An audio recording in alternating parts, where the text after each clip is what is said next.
Hello. On this video we are going to take a look at the Western Electric number 551A PBX cord switchboard. We're going to have a look at its history, discuss all of its major components, and mostly we're going to demonstrate how the switchboard was used in a PBX. The 551A model switchboard was first designed, manufactured and put into service in late 1927. It was Western Electric's fifth switchboard in the 55X series, which began in 1915 with the 550. The 551A was the first switchboard to be manufactured on an assembly line basis. The board comes in two physical sizes, the smaller one being designated the 551A, which is the one you see here, and a larger one being designated the 551B. The 551A could serve a maximum of 40 telephone stations, while the 551B could serve up to 320 telephone stations. The 551A is 46 inches high, 24.5 inches wide, and 29 3/8 inches deep. I don't know the weight of it, but believe me, it's very, very heavy. This particular unit was manufactured in 1945 and was put into service in the Golden Sands Motel in Michigan City, Indiana. As you can see, there's a lot of wood on these units. Over the years, there were a variety of woods, solid woods, plywoods, and veneers used. This particular unit is mostly mahogany. As far as wooden external parts go, we have the lower front, the two end panels, and the top, and in the rear, as we'll see later, there is a wooden removable rear cover. At the very bottom of the front of the unit is a metal plate kick panel. This vertical panel facing towards the operator is called the face panel. It contains a number of items that we'll proceed to look at. First is this array of lamps and jacks. Here you can see lamps that will light up, and these holes are jacks. On this particular switchboard, there are the full quantity of lamp assemblies, 10, 20, 30, 40. Each lamp and jack assembly serves one telephone station. So up to 40 telephone stations can have a jack and lamp appearance on the face of this board. The bottom row of lamps and jacks is for the trunk circuits. The trunk circuits connect us to the telephone company central office, and incoming calls to the PBX and outgoing calls from the PBX are routed through these central office trunks. We can have up to 10 trunks, and we have here jack assemblies provided for 6. The other 4 have dummy jack covers. Similarly, in this particular PBX, there are 15 jacks for the telephone stations, and the remainder of the telephone station jacks are covered with blank caps. So stations do not exist. Associated with each trunk is a designation strip with the trunk number on it. And for the stations, similarly, we have station numbers associated with each station to identify a particular telephone. There is a handset hanger unit, which is made for this type of handset. This is just one of several methods that an operator could be using to communicate, talk and listen with the telephone stations. We'll look at some of the other types a little later. There is an operation chart attached to the face of the switchboard. This gives instructions to people that aren't very familiar with the switchboard operation but that need to use it, and this gives them instructions on how to do that. Western Electric and the Bell system felt that this board was so simple to use that even non-trained people could easily use it in a few minutes just by reading through these instructions.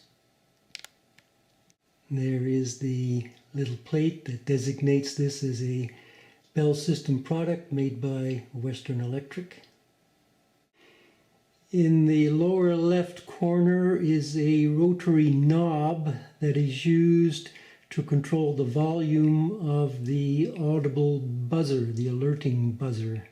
In the top right hand corner are 3 control keys. The leftmost one is for connecting the battery supply or disconnecting the battery supply. So it can either be on if the battery is to be connected or off when it is not. Sometimes if there's no night service required, the battery would be turned off since it's not going to be used. The buzzer, on or off, if a person is sitting at the switchboard while it's being used, then buzzer isn't really needed. But if that person is multitasking and turns away from the switchboard to perform other tasks, then the sound of the buzzer will alert the operator that there's a call coming in if somebody wants service. So that buzzer can be turned on or off. The ringing generator can be either performed through the key or by hand. If it's performed by the key, then that means that the supplied ringing voltage, which usually comes from the central office, is being used. And if it's turned to the hand position, then ringing will be performed manually by the operator by rotating a crank handle, which we'll look at in a minute. The horizontal shelf consists of 2 parts. First we have the plug shelf, and secondly we have the key shelf. So we look at the plug shelf first, and it contains 10 sets of 2 plugs. And these plugs are attached to cords which are used to connect to the telephone stations and to incoming outgoing trunks to the central office. So there are a maximum of 10 sets. They don't all have to be equipped. On this particular one, all 10 are equipped.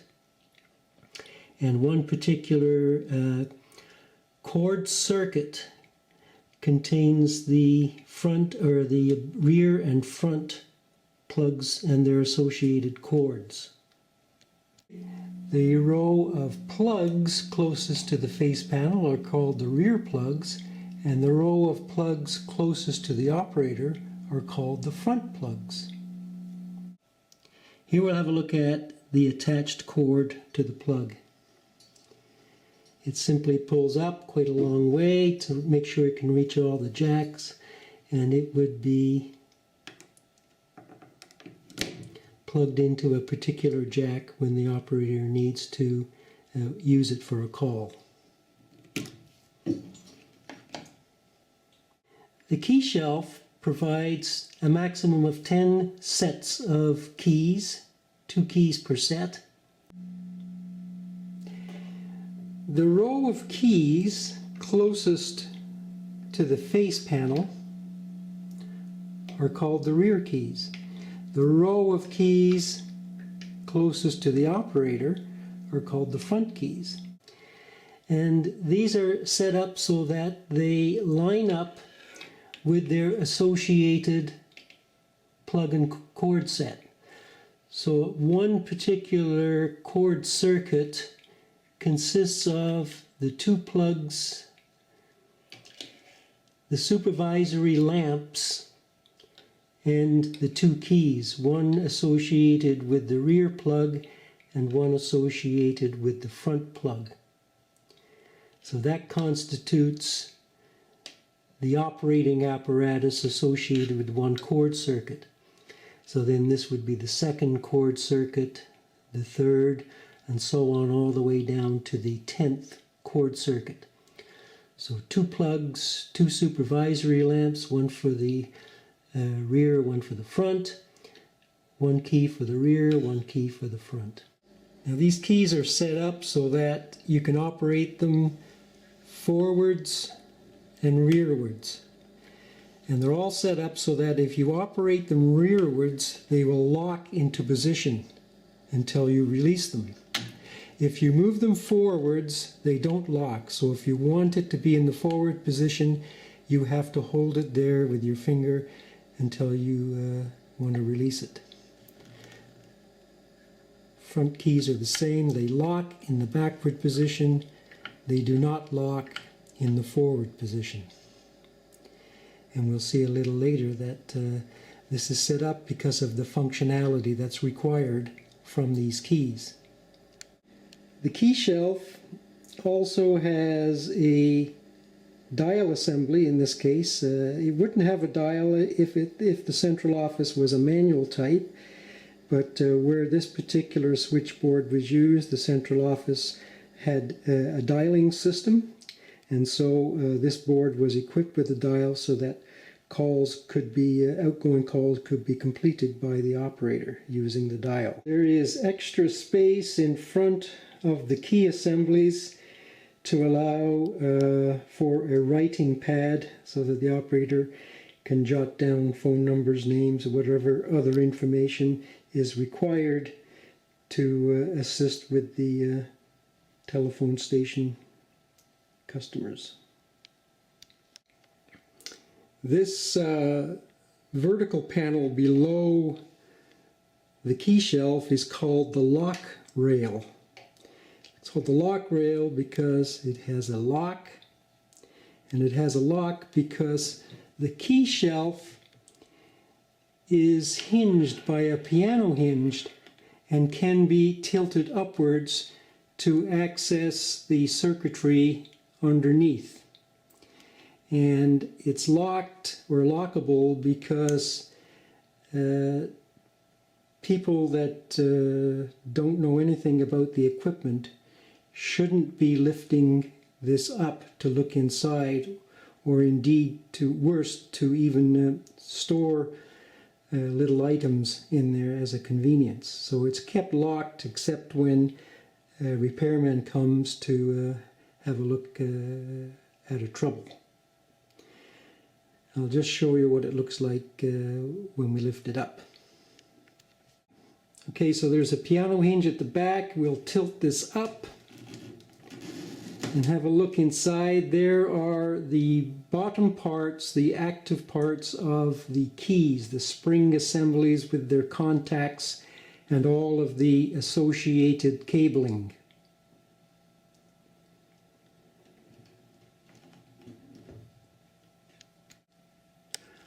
Also on this lock rail is the crank handle that can be turned, and it will turn a coil wire or coil inside of a magneto or a magnetic field and generate ringing current. So if the ringing supply from the central office goes out of service, then we can, by rotating the ringing from key to hand, activate this magneto crank to generate ringing currents and ring the station telephone sets. On the left-hand side of the lock rail are the two input jacks for the operator's telephone headset or handset, whatever is being used. It can be a handset or it can be a combined headset with receiver and transmitter, or it can be a separate headset receiver and an old-fashioned chest horn type transmitter. So to enable the operator to talk and listen, we could use a standard telephone station type handset, which has a transmitter and a receiver. Obviously this one doesn't have the cord and plug assembly to pull it in, plug it in, but regardless, this one would be one of the types used. Another type is the old-fashioned chest-mounted horn transmitter with a separate headset-mounted receiver and the standard dual plug. And finally, we could use a standard, more modern type combination receiver and transmitter headset and the standard dual plug. So the face panel and the key shelf and the lock rail are all covered with a layer of black fennel fiber for long-lasting durability. The plug shelf is supposed to be a semi-hard rubber. That's what the documentation says. To me, it doesn't feel any different than the fennel fiber, so I'm not sure if they discontinued the semi-hard rubber or if it just feels the same. Power for the switchboard is usually supplied by cable pairs from the telco's central office. This would include a 24-volt DC supply for talking and operating relays and lamps, and an AC supply, 90 to 120 volts, 20 to 30 hertz, to supply power for ringing the station sets. Some businesses had storage batteries on hand, which were then kept charged by the central office or by local rectifiers. And these storage batteries would keep the switchboard going even in case of a cable cut that cut off the central office power supply. So now we're going to take a look inside the rear of the 551A PBX unit. And as you can see, there is a full-length removable wooden panel covering all the inside apparatus. So we're just going to remove that by lifting it up and pulling it out. So with the rear cover removed, we now have access to all the apparatus inside the 551A PBX.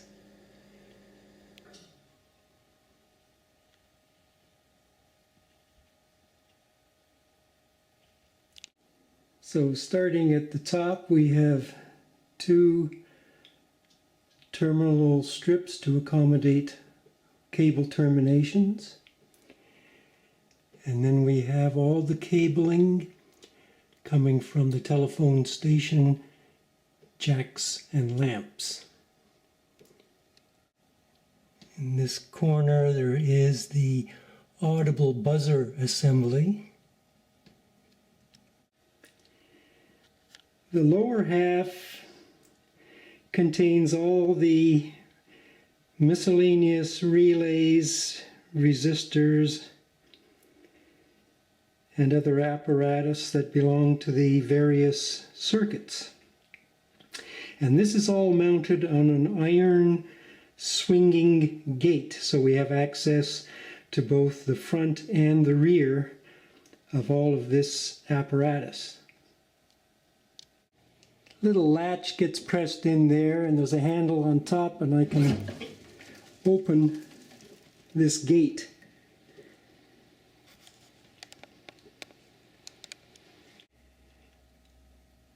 On the top row of the swinging gate is the operator's dial and telephone circuit.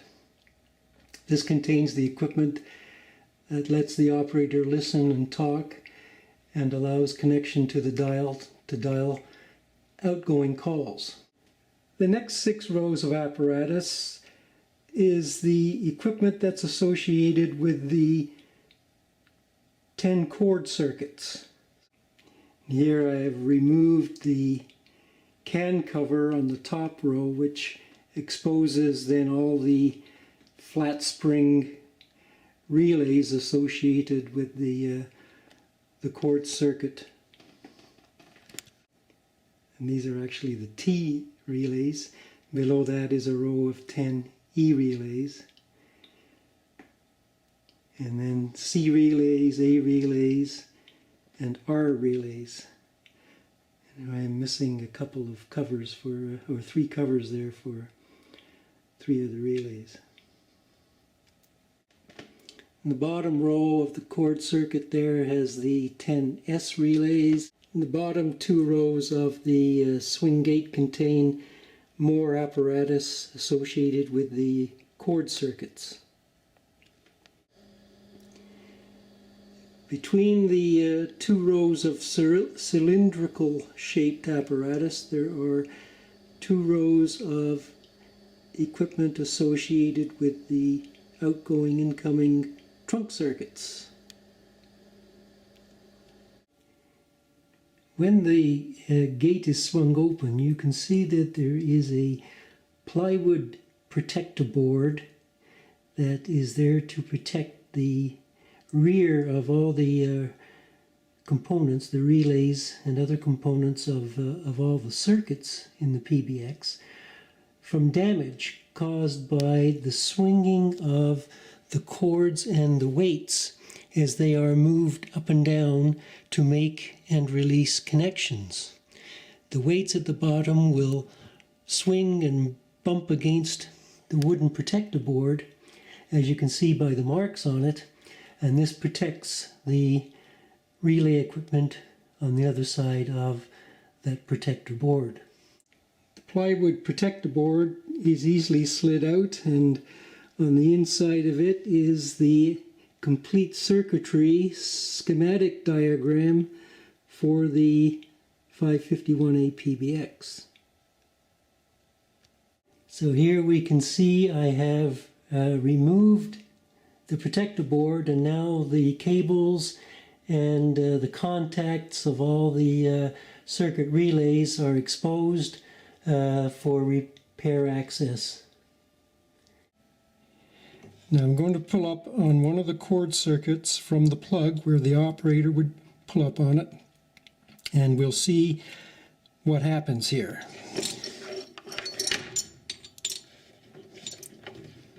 Pull it up, plug it in, pull it out, let it drop.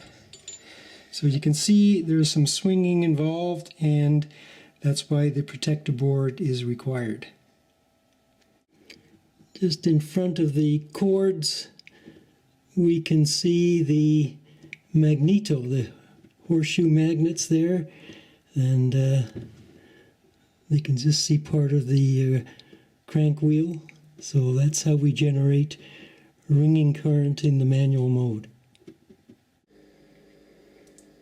The power supply for my particular 551A PBX unit comes from this Western Electric 20B2 power supply, which just plugs into a regular AC outlet. It gives me the 24 volts DC that I need for the talking and the 110 to 125 volts at 30 hertz that I need for the ringing.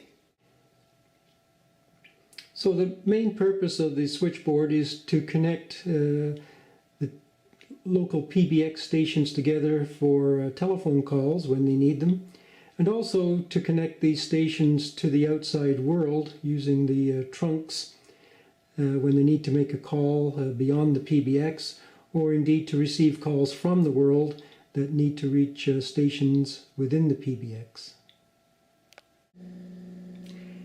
Okay, so I've powered up the 551A PBX and I have connected two station telephone sets. One is connected to station 3 and the other one is connected to station 15. As we mentioned earlier, each station set has its own jack and lamp assembly on the face panel. There is the lamp with an amber colored cap and the jack for station number 3, which is associated with this telephone set. Similarly, we also have a lamp and a jack connected to station 15, which is this telephone set. When a station goes off hook, the associated lamp lights up. I'm now going to take station number 3 and take it off hook, and there's the lamp lighting up. If I hang it back up, the light extinguishes. Similarly with station 15, if I go off hook, it lights up. If I go back on hook, it extinguishes. So when a station goes off hook and the lamp lights up, that's the signal to the operator that that particular station is requesting service. The standard procedure then is to select one of the cord circuits, doesn't matter which one, in this case they're all idle at the moment. Select one of the cord circuits and using the rear plug that into the jack associated with the lit station lamp.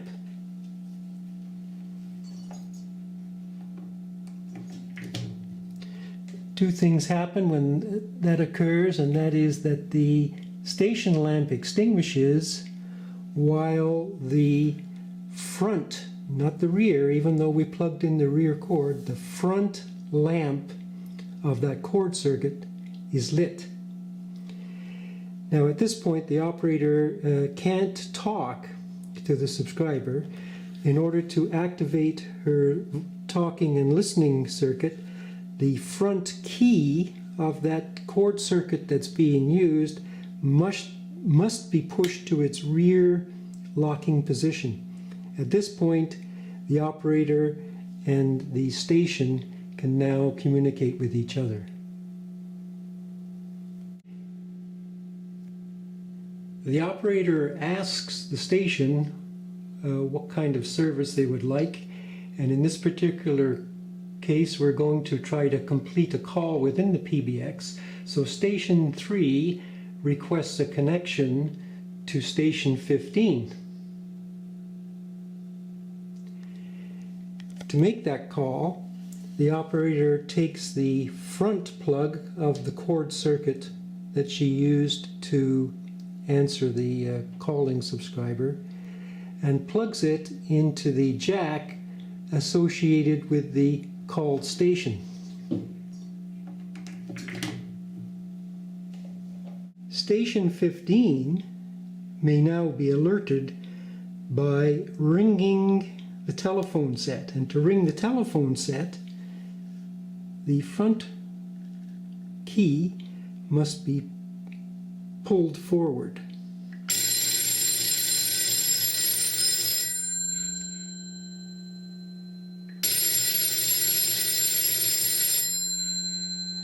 And by pulling forward on that key, ringing current is applied to station 15's telephone set.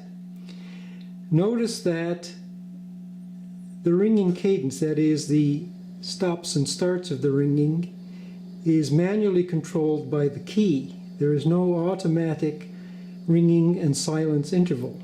If you hold the key forward, station 15 will ring continuously. Only when you release the key to its normal position does the ringing stop. So in order for the operator to produce a typical telephone company type ringing cadence, the operator would have to hold it forward, release, hold it forward, release.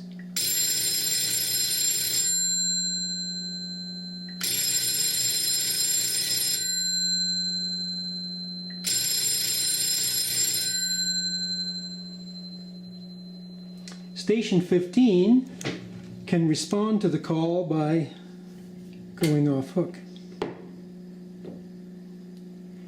When station 15 goes off hook, the operator releases the ringing key and lets it return to its normal position. At this point in time, station 3 is connected to and able to talk to station 15, and station 15 can hear and talk to station 3. Notice that neither station 3 nor station 15's lamps are lit, and the cord circuit's supervisory lamps are also unlit. Both keys are in the normal position. The two parties are talking. If the calling station, station 3, which is connected to the rear plug-in cord, if station 3 hangs up, the rear supervisory lamp comes on to alert the operator that the calling party has hung up. If the called party, station 15, which is connected to the front cord and plug, hangs up, the front supervisory lamp comes on to alert the operator that the called party has hung up. When both parties have hung up their phones, both supervisory lamps are on, which tells the operator that both parties have disconnected and the call is finished. At this point, the operator can take down the two plugs and return them to their normal position.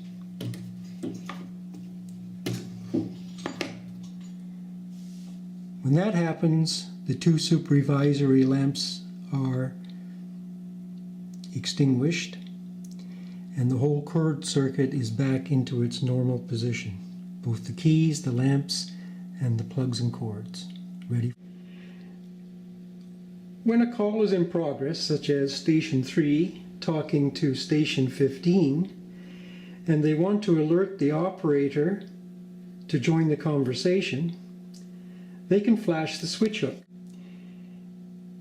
If the calling party flashes the switch hook, the associated rear supervisory lamps flashes in synchronization with the flashing switch hook. If the called party flashes the switch hook, the front supervisory lamps flashes in coordination with the switch hook. These flashes alert the operator that they are requesting the operator to join the conversation. The operator would then move the talk key into its rear position where it locks. There is now a three-way conversation between station 3, station 15, and the operator. Okay, so that's the station-to-station calls within the PBX. Let's take a look now at how a call from a station to an outside line is handled. Station 3 is going to go off hook.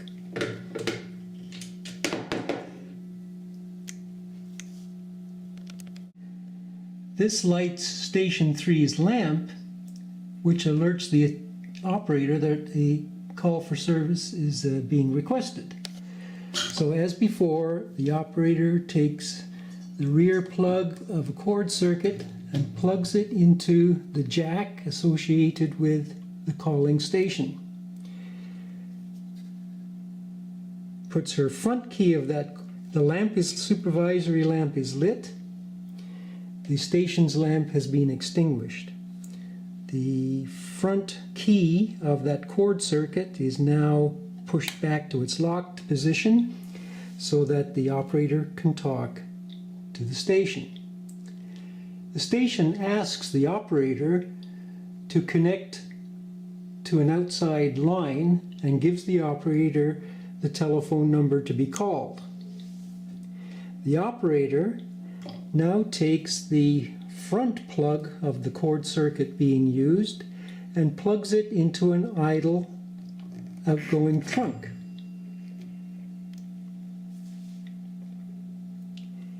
When that happens, the operator gets dial tone from the central office. You should be able to hear that in the receiver. The operator can now dial the number requested by the calling party.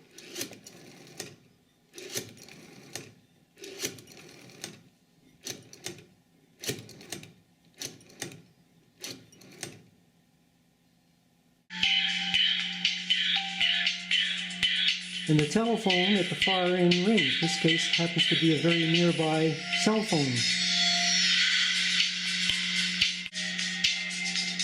Cell phone user answers the call,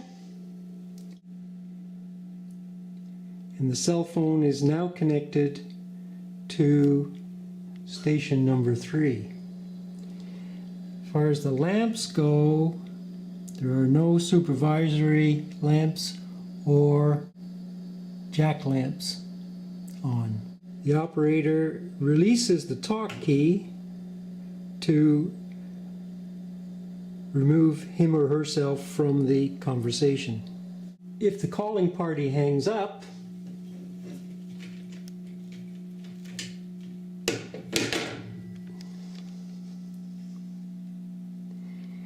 the rear supervisory lamp comes on to alert the operator that the calling party has indeed hung up. At this point, the operator can take down the call by returning the 2 plugs to their normal position.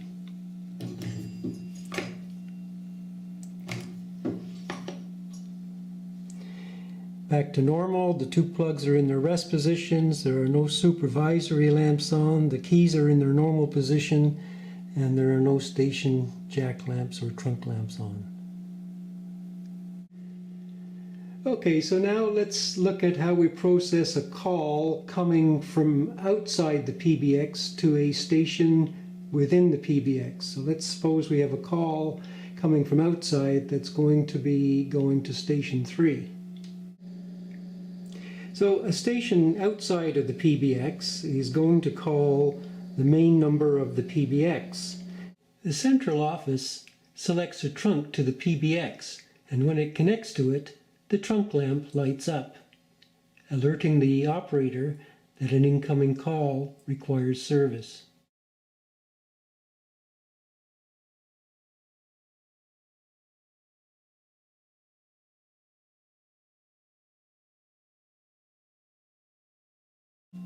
The operator selects a front cord circuit, plugs it into the trunk jack lamp extinguishes, the operator pushes her talk key forward, and she can now correspond with the incoming calling subscriber. The incoming caller indicates that he wishes to speak with station number 3. So the operator takes the rear plug of the associated active cord circuit and plugs it into the station jack associated with station number 3. At that point, the rear key for the cord circuit can be pulled forward in order to ring the station 3 telephone.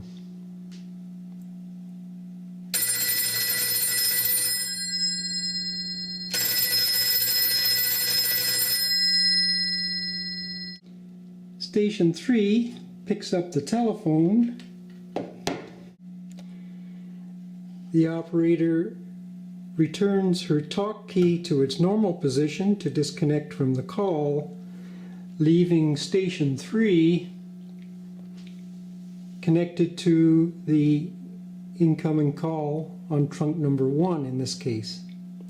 Notice that there are no lamps lit. When the called subscriber station 3 hangs up, the rear supervisory lamp for that cord circuit is lit, indicating to the operator that the called party has hung up and that the call can be disconnected. The front cord comes out, the lamp comes on, rear cord comes out, both lamps extinguish, and now the circuit is back to normal. Both keys in the normal position, no supervisory lamps on, cords and plugs in their resting position. So here are the 5 main functions of the front supervisory lamp. When a calling station is requesting service, the front supervisory lamp lights when the rear cord is plugged into the station jack. On a station-to-station call, the front supervisory lamp extinguishes when the called party answers. On a station-to-station call, the front supervisory lamp lights up when the called party hangs up.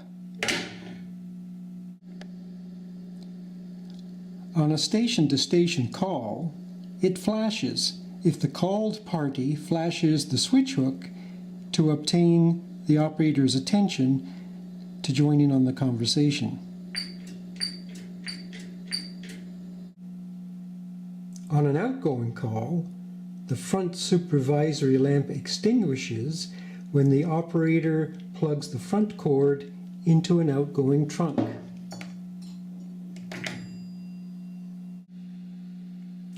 Now let's look at the functions of the rear supervisory lamp. On an existing station-to-station call, the rear supervisory lamp lights up when the calling party connected to the rear cord hangs up. On an existing call, it flashes when the calling party connected to the rear plug flashes the switch hook. This alerts the operator that a request for the operator to enter the conversation is required. On an incoming call that's being processed, when the rear plug is plugged into the called party's jack, the rear supervisory lamp is lit. On an incoming call that is being processed, after the called party's jack has a plug inserted into it and the operator rings the called party, when the called party answers the call, the supervisory lamp extinguishes. When the operator has to leave the position to perform other tasks, the buzzer key can be turned to the on position to provide an audible signal for the operator.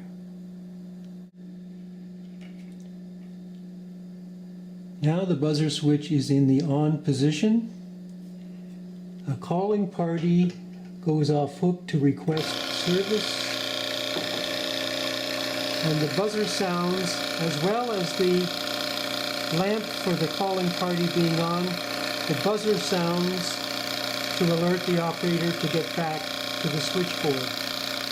The rotary knob controls the volume. If the switchboard is to be unattended at nighttime, but a particular station, let's say station 3, wishes to be able to call out during the night, then this can be enabled through the night through operation of the rear key. First of all, when the switchboard operator leaves, the battery should be turned to the off position.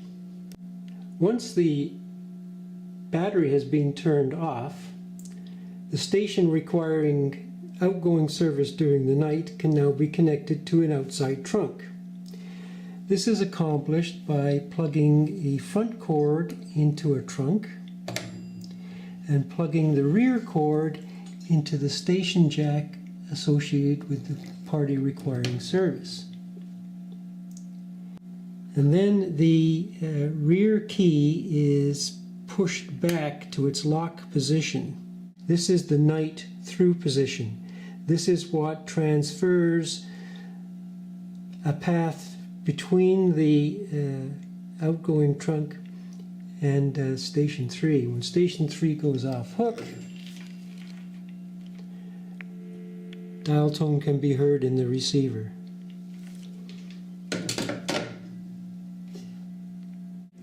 So let's look at a call now where processing of the call requires that the hand generator be used. This is the situation where the ringing current supply from the central office is not in service due to a cable cut or other situation. There is no ringing current available from the central office, and it must be generated locally by the magneto in the 551A switchboard. Station 15 wants to call Station 3. Station 15 goes off hook. Station 15's lamp lights up to alert the attendant that a customer is requesting service. The operator selects a cord circuit and plugs the rear plug into station jack 15, pushes the talk key for that cord circuit, and talks to station 15. Station 15 indicates that he would like to talk to station number 3.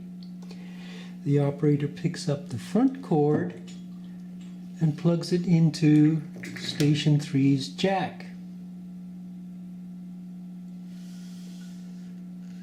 The operator can now ring station number 3 by pulling forward on the front key. However, if the ringing generator from the central office was not available, then the operator can take the ringing key and transfer it to the hand position. When it's transferred to the hand position, the ringing key can be operated in the normal way, except that at this point there is no ringing applied. In order to ring station 3's telephone, the ringing key has to be pulled forward, as is normal for ringing, but at the same time as that's held forward, the crankshaft of the magneto for ringing, manual ringing, has to be cranked very quickly in order to make the set ring. So while pulling forward on the ringing key and cranking the crank handle very quickly, I can generate ringing in the station 3 set.